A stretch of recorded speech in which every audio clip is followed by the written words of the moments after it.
4, heading out of Groesbeck on the way to Corsicana. It should be a nice route. There's a park at the 16-mile mark where I can stop and have breakfast. Got some strawberries and some mandarins still. And right around the corner from that there's an H-E-B. So that should work out pretty well. It's always nice to plan ahead and look for places to stop along the way, which I sort of do, but it's nice to find one at such a good location. Would have been nicer if it was halfway, but a third of the way works for me. Today should be about 50 miles. And I feel pretty well rested after that recovery day, so off we go.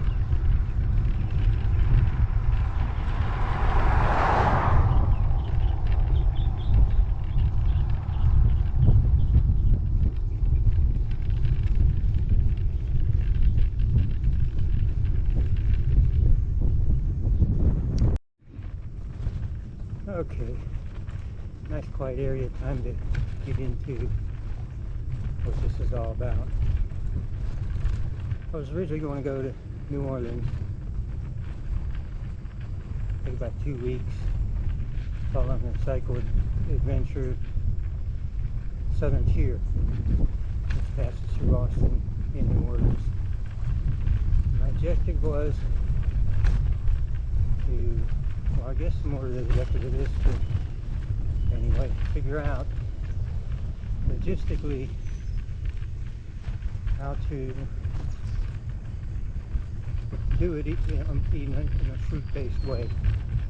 So I have to find out where there's going to be a grocery store, along with where I can stay, if they're both together fine, or if there's a grocery store on the way to the campsite or motel. That's fine also. But basically figure out the logistics, which I haven't done yet. I still feel I need some concentrated calories, and I don't want to do that. I know you can do it on fruit base. There's a couple in their 60s in 2013, every day of 2013, they ran a marathon every day, rain or shine. And they did a victory lap on January 1st of 2014. And they were in their 60s, so roughly my age. I'm 65. I think they were 62 and 64 when they started, but close enough. And they did it all on fruit base, but they had support along the way. I'm trying to go unsupported and, carry everything myself on the bicycle. And that's what I'm trying to do. And the reason New Orleans didn't work out is I was going to take 2 weeks. It's only going to take 1 week. And my wife and I were looking for a house for quite some time. We have this large house on a large acreage, and it was too much to keep up with, so we wanted to downsize. We found the perfect house and bought it. So I've been busy with the move and all, so that's why I switched to this trip to Denton.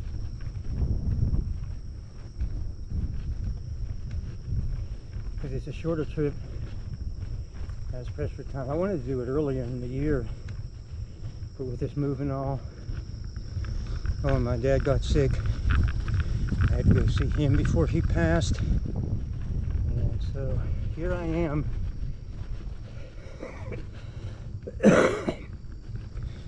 I'll do New Orleans probably in the fall, and hopefully what I learn here I'd be able to present what I actually wanted to present. But I mean, I call it a win.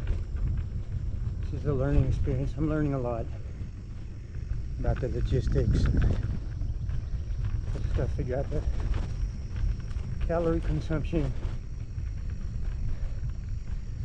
put into the AI You know, my bicycle weight and my weight all combined is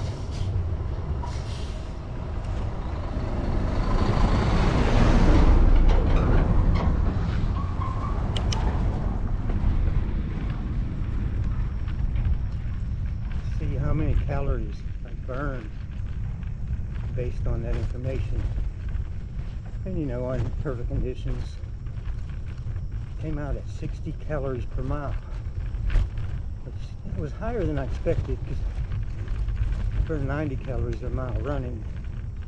But I only weigh me. I don't weigh me in a bicycle and camping gear and change clothes and all the other tools. And I mean, it's a lot of weight I'm carrying on the bicycle, so that may not be unreasonable.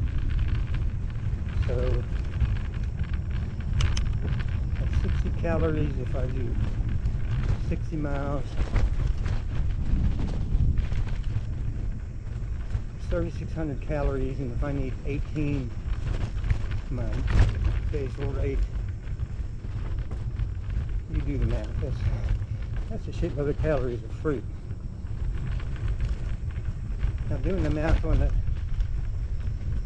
two Australians that did the 2013 marathon a day thing, well, it's certainly less calories, but it's not insignificant. But yeah, this is definitely more challenging than I hoped for. Not sure I can keep stuffing that much fruit into me, but I'm going to try and improve the rest of the way.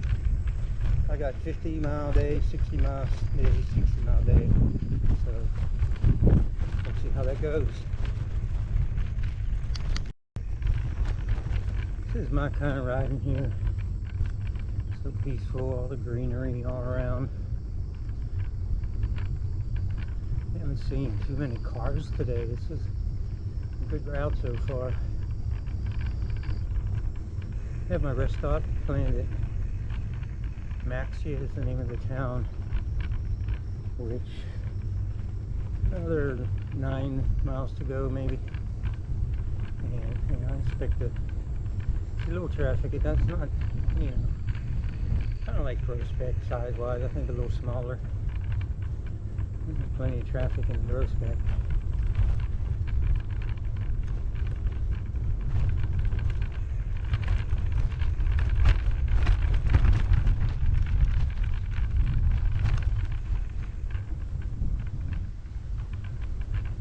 Smoothest road, but peaceful, and I'm not in no hurry. I take my time. I can get there when I get there. I got plenty of time. So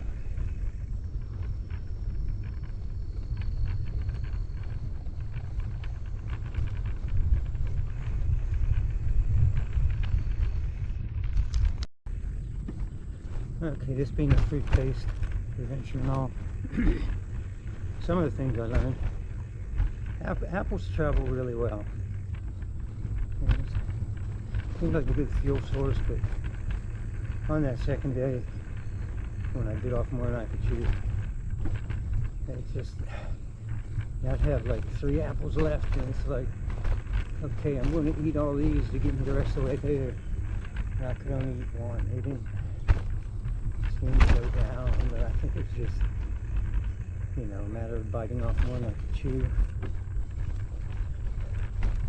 The strawberries didn't travel well while they were in a container, but I had it at the bottom, thinking the container would protect it. So I'm trying strawberries again today, but I've put them up at the top.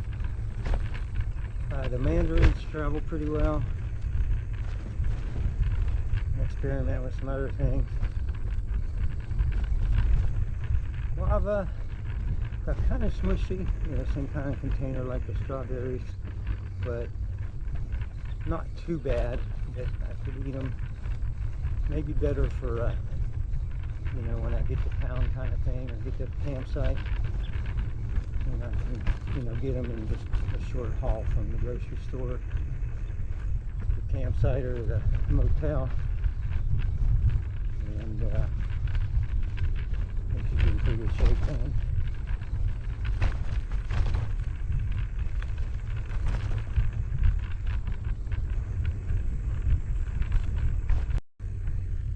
Also, I learned, as far as the logistics goes, I gotta be more persistent in digging down to find the places I need to, you know, to get my food and have a place to stay. At first, I just put in, okay, I'm starting in Austin, going to Denton, give me a route. And it really presented some challenges as far as, you know, I initially had like another long day set up, and I decided to break it down into 2 shorter days. And I was going to go to Hubbard instead of Groesbeck, but had I been more persistent, you know, I could have, I mean, it worked out. It just happened that, you know, I needed a shorter day yesterday, and I found one, and it turned out better than my original plan. But I think, you know, just deviating a little bit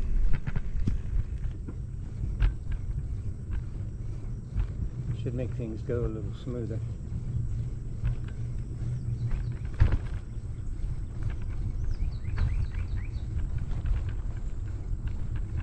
So the logistics haven't been really too bad, to be honest with you.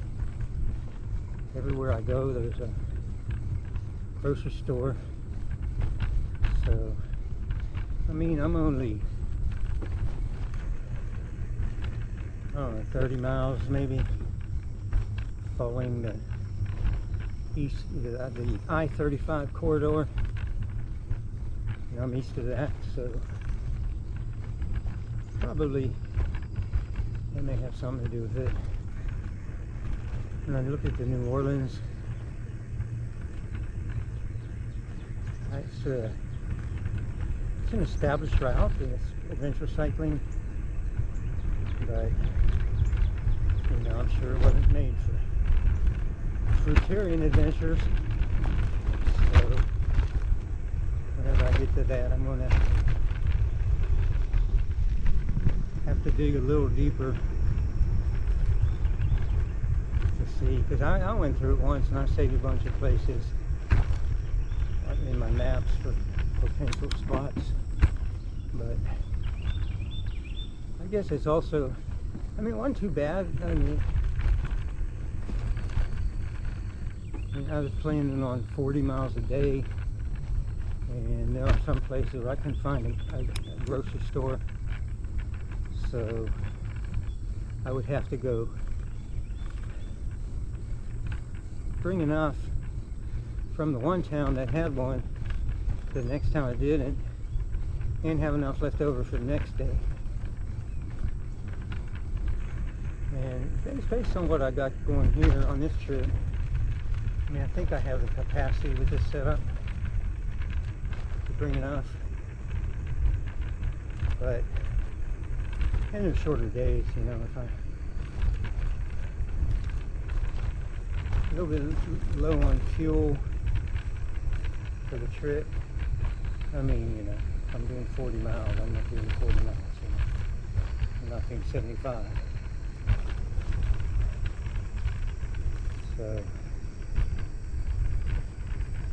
that's another thing I learned so far. There's more to come whenever they occur to me. Another thing I learned, just touring in general, is this cycle travel app. I have it set for paved only, and I don't want to necessarily in the future shy away from gravel, but I want to maybe look ahead on the map and plan a little better, because that one day I had just way too long a stretch of gravel. Wish there was a way to say, okay, I want to go 30% gravel and 70% paved. And that way it wouldn't be, you know, more than I can handle, or more than I wish to handle. Panhandle is one thing, but you know, this is supposed to be fun, and I'm having fun the way I'm doing it now. So Had some parts where it wasn't so fun, and I didn't have that figured out. So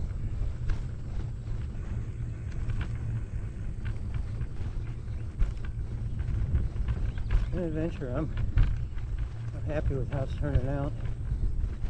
You know, I passed the halfway point. Well, I got to the halfway point when I got into town last night. So I'm on the over the hump, so to speak. A little bit about what I got going on here as far as equipment and all. This is a $50 Billy Fisher Mako mountain bike, which I got it for $50, and it had a broken spoke nipple which I had on hand.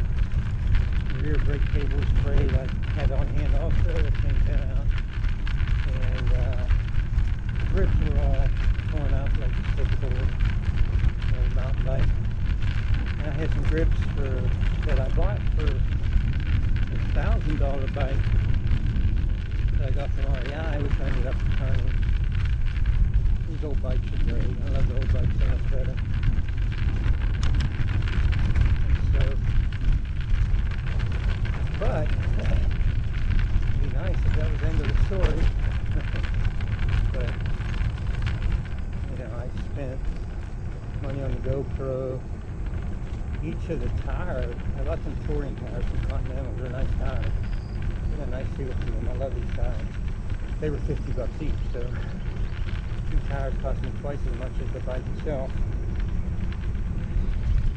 And I got the GoPro. I got the solar charger thing to make sure that on the road it also has a headlight on it, so that's nice. I can charge my phone if it gets low, since that's my navigation. Let's see, oh, and the bike I returned to REI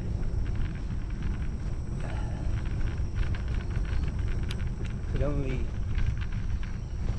for reasons I won't mention, I could only return a certain amount to my credit card. I had a store credit for the rest. So I got these the frame bag and the handlebar bag, which are expensive. REI is expensive, but they get nice stuff and nice policies. I like REI. But yeah, I got quite a bit into it. The panniers I bought on Amazon a while ago. I think they were like $70. They're not waterproof, but they came with a dry bag, so anything I need to protect, I can. I have no shoulder here, but I'm over an hour into it, and I haven't seen a car since I left town, but there you go. Oh, and I got, I had this phone holder for my phone, which I had anyway, I needed anyway, but another one for the, almost the same footprint as a phone, the solar charger. So I got another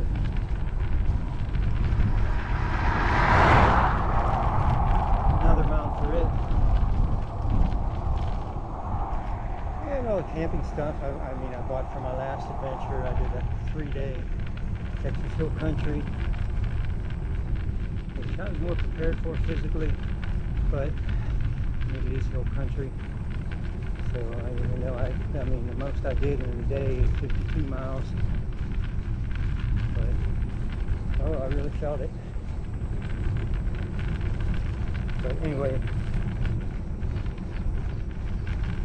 one of the panniers too, I got for that. I got another, all the camping stuff. I got a water filter, which I haven't used this trip because the logistics are working out fine. Finding water along the way.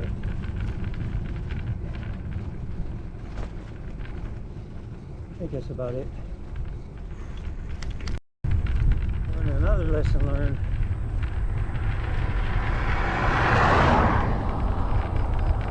Not really learned, but something I have to figure out is I bought this waterproof phone case, and I got a little bit of water. I'm not complaining about the waterproofness of it, but you get wet on the screen protector even, and you have to get inside, and the phone sees that his finger touches and it starts, you know, kind of crazy shit. So something I still got to figure out. I kind of adjust my position so I'm not sweating on it. But when it rains, I don't know. It only rained that first day so far, so lucky, not a big deal. But something I still got to figure out how to. Seems like you need an elevated shield or something.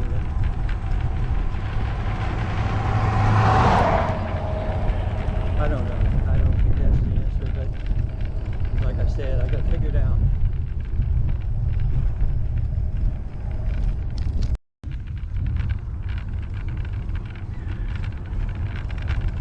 Next year.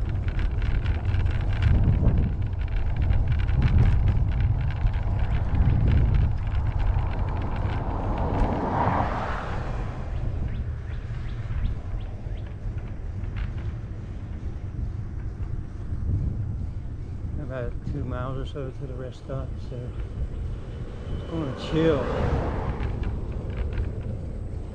It's nice to have something on the way, kind of psychologically, especially just knowing that you got somewhere where you can hang and chill for a little while. Just talking a lot. I'm just the side of the road in the middle of nowhere, which is not as pleasant, but it is what it is, and I do it because I have to. And I need to rest and refuel, but nice to have like a bench or something, you know. So we'll see. It's a nice little city park. Looks on the map. Hopefully there's a bench or something. Chill. If not, I'll just lay out on the grass. We got some kind of works going on either side. Nothing I can identify, but I have to look it up, see what they do here next year.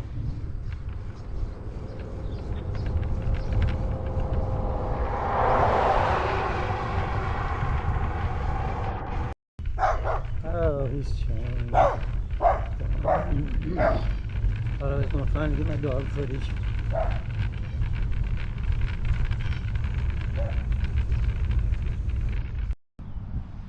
Okay, here we are, City Park in Maxia. Got some bleachers to chill. Got porta potties if I need them, but I don't.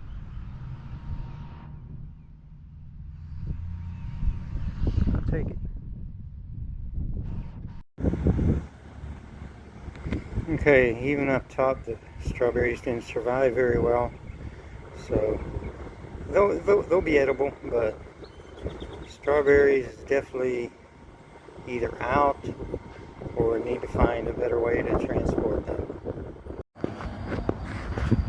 So it looks like another lesson learned, something I didn't really consider. I considered the logistics, I considered the weight, I considered the space that fruit would take up, but I didn't consider how delicate fruit can be.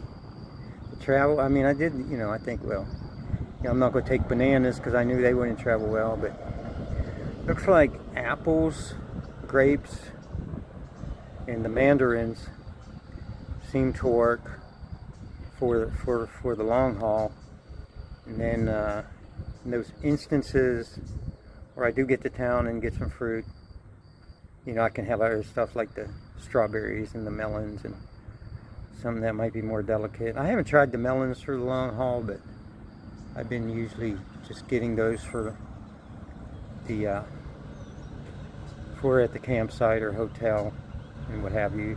So that's something else to add to my experience.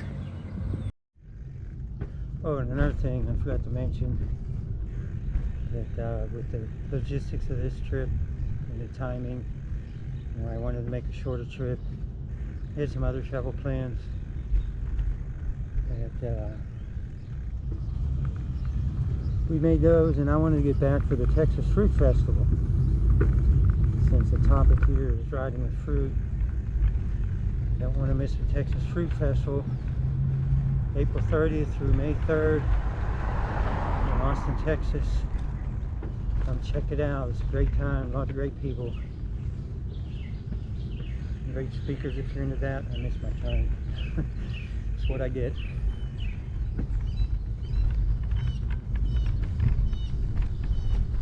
This will get me there just the same. Oh. So, Texas Fruit Festival. Hope to see you there. Got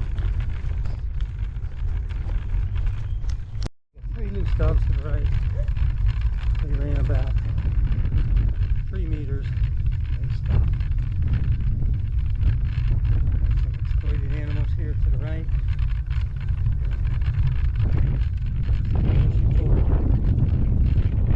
I've owned a car for over a year and a half. So I did spend some money on accessories to be able to travel like this, but you know, it's about 3 months worth of auto insurance that I'm saving. The rest is money in the bank, so not to mention the expense of the car and what have you. My wife has a car, so if I need to go somewhere, I just take her. And usually the driving I do is taking her somewhere, but I do my grocery runs and everything by bicycle. I go to visit my son by bicycle. Now we'll probably do it by car more often than not, but and she's taking the car to pick me up, so not really saving anything that way, but gaining experience in the adventure. That's what I'm here for.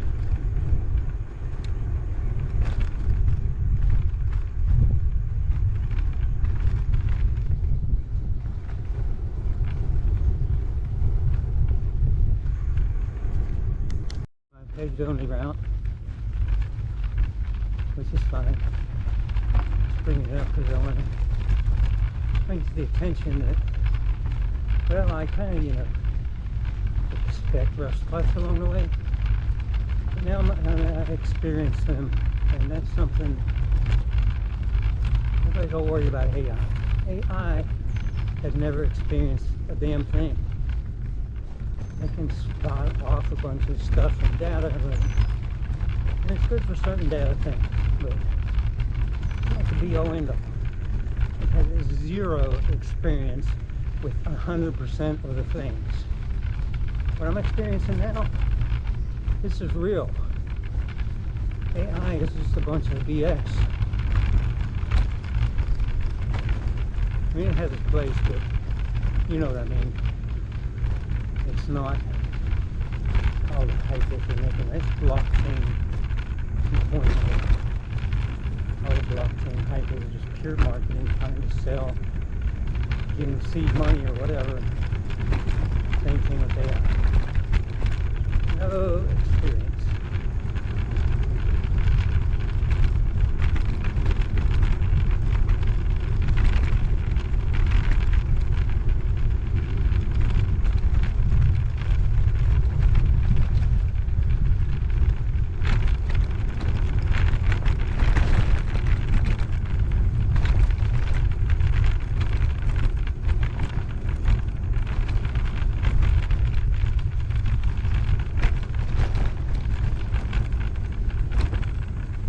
like that for one time. I should have put a disclaimer earlier. But that's how I roll.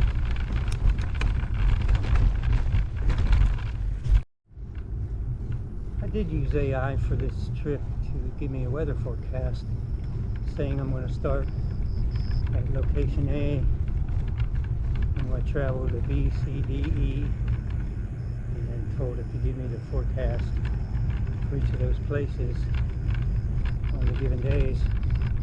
And it was totally wrong, but that's not AI's fault, that's meteorology's fault. Because what I looked at manually said the same thing. It said it was going to rain the whole week. It had rained the first day. That was about it. So it's pretty cool. Not AI's fault, but I guess meteorology's got a way to go still before it'll ever get there. I'm into freedom tech, mainly Bitcoin and Nostr. Bitcoin has the potential to free. People always ask me, you know, when they find out I'm into Bitcoin, what do you think it's going to do? And it's like they want to know whether they can make money on it or casino mentality. So I'd like to answer that question to be, what do you think Bitcoin's going to do? I think it's going to free humanity from the oppressive financial system. It's open money for the first time in history. And it can do so much for humanity. People worry about casino games. Nostr is a social, well, it's really an open protocol. It's designed for social media during the PSYOP, and you know, even the President of the United States gets kicked off a social media platform. It's a protocol, not a platform, so nobody controls it. You can say whatever you want, free speech lives. It's decentralized. So nobody's knowing your data. Anybody can build on it. So if you want algorithms, fine. If you want, you can use a client with no algorithms, which I think most of them are. They just feed things in order they come in based on who you follow. So that was one of the early developers on Nostr. It was pretty much developed, more maintenance role. But it got to the point where I needed to step aside and let someone much farther than me take the direction they needed to go. Nostr. It's a weird name. Check it out. Right now it's a bunch of other freedom tech people, but I mean it has a potential too. So technology's there. We can have a better world based on this type of technology. That's what I'm after. Not casino games. A lot of bluebonnets on the way. Bluebonnet season in Austin has been over for a few weeks. I guess ever how many further degrees north I am, seasons tend to be later apparently. But yeah, I've seen a lot of them the whole trip once I got to the starting point.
watching the wildlife. I don't know how wild they are outside the fence.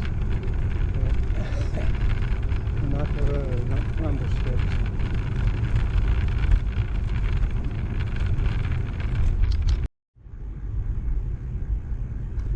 It said Riot. I think that's a Bitcoin mining facility. It sounds kind of quiet. Maybe high demand time, they're not running. That's the way it works.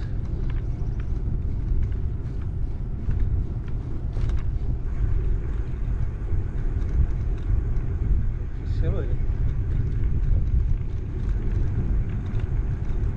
Oh, I hear some noise now. The miners are humming away.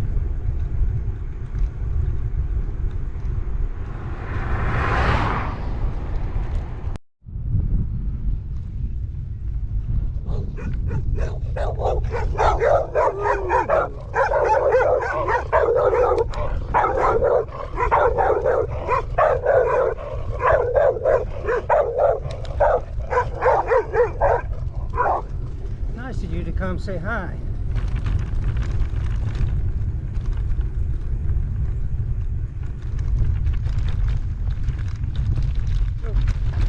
Saved only.